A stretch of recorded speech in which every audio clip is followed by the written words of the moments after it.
Okay guys, welcome back to our channel. In today's tutorial I'm going to show you how to hide your read receipt. So what I'm trying to say is when anybody message you on messenger and you do not want them to know that you have read their message and you have read the message, but you don't want the messenger to take that green button, that blue mark that you have read it. You have read it, but the person that sent it will not know that you have read that message. Let's dive in. So if you go to your messenger,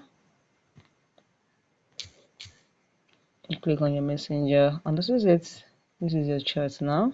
If you look at it, if I open this one now, and you can see I've read it. You can see that I have read it. So this person will know that I have read it. I have read it. So if I want to turn it off, and basically I have read it, and but I don't want the person to know that I have read it, so just come to your three line button here, and you come to your settings, and scroll up here, and click on privacy and safety, and that is it. Come here, click on read receipt, and just off it.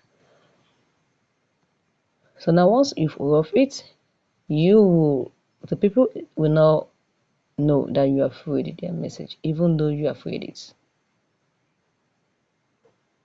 And it also applies to you. Once you have off it, you will not also know that if people have read your message. So it is both vice versa. They will not say that you have read their message, and they too, you will not say that they have read your message. So if you want to use it very, very wisely. So guys, if you find this video helpful, click the like button, share and comment.